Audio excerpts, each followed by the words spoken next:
Assalamualaikum warahmatullahi wabarakatuh. Perkenalkan, nama saya Nur Maulida Abdillah dari kelas KPIB Komunikasi Penyiaran Islam dari Universitas Muhammadiyah Cirebon. Kali saya akan mempresentasikan yang berjudul Komunikasi Interpersonal dan Identitas Budaya. Memahami hubungan budaya dalam berkomunikasi.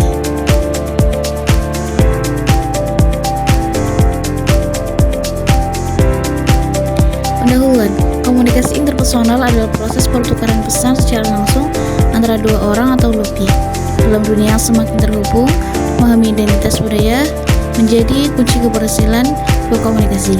Identitas budaya membentuk cara kita menyampaikan dan menerima pesan, sehingga pemahaman yang baik dapat membangun hubungan yang lebih harmonis. Apa itu komunikasi interpersonal? Komunikasi interpersonal adalah komunikasi dua arah yang melibatkan pertukaran pesan secara langsung antara dua orang atau lebih.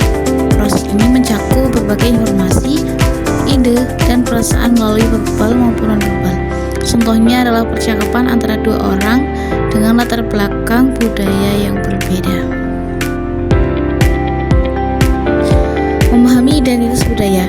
Identitas budaya mencakup berbagai aspek yang membentuk siapa kita, dari nilai, prinsip dan keyakinan yang dianut, normal, yaitu aturan perilaku dalam masyarakat, bahasa, yaitu cara berkomunikasi dan mengekspresikan diri, yang terakhir simbol, yaitu representasi makna budaya. Identitas budaya berperan penting dalam membentuk cara pandang dan gaya komunikasi seseorang. Hubungan komunikasi dan identitas budaya, yaitu interpretasi pesan, bahasa verbal, komunikasi non-verbal, nilai dan norma, perbedaan resepsi, dan makna budaya. Itulah hubungan komunikasi. Hambatan budaya dalam komunikasi. Hambatan budaya sering menjadi penghalang dalam komunikasi interpersonal yang efektif. Memahami tantangan ini adalah langkah pertama untuk mengatasinya. Contoh hambatan stereotip, prasangka, perbedaan bahasa, dan asumsi yang salah. Sebelum sering terjadi miskomunikasi dan kesalahpahaman antar individu dari latar belakang berbeda. Stereotip dan prasangka menghalang pemahaman yang benar. Pesan diinterpretasikan secara keliru karena perbedaan nilai dan norma. Sesudahnya, memahami dan menghargai perbedaan budaya meningkatkan kualitas komunikasi. Kesadaran budaya membantu mengurangi konflik dan membangun hubungan yang lebih harmonis. Komunikasi menjadi lebih efektif dan saling menghormati. Jadi sebelum dan sesudahnya perubahan yang membenarkan penghalangnya dalam komunikasi interpersonal. Strategi meningkatkan komunikasi antar budaya. Pertama, mendengarkan aktif, belajar budaya lain, bahasa inklusif, sensitivitas nonverbal, hindari stereotip, dan empati dan keterbukaan. Contoh kasus komunikasi antar budaya di sekolah.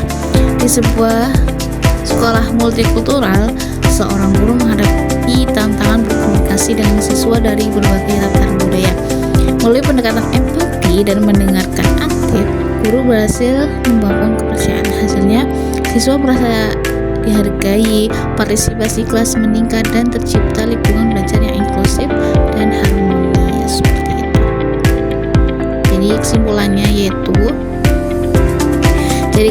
yaitu komunikasi interpersonal dan identitas budaya itu saling berkaitan erat.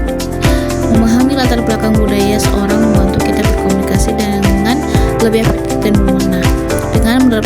Dengan menerapkan strategi yang tepat, kita dapat membangun hubungan yang harmonis. Poin yang pertama yaitu komunikasi interpersonal. Poin pertama yaitu komunikasi interpersonal sangat dipengaruhi oleh identitas budaya masing-masing individu, yaitu nilai, norma, dan cara pandang budaya membentuk bagaimana kita menyampaikan dan menerima pesan. Poin kedua yaitu memahami budaya orang lain, meningkatkan kualitas komunikasi. Strategi efektif seperti mendengarkan aktif, empati, dan sensitivitas budaya dapat mengurangi hambatan dan membangun hubungan yang harmonis. Seperti itu. Mungkin presentasi dari saya cukup. Dan itu terima kasih.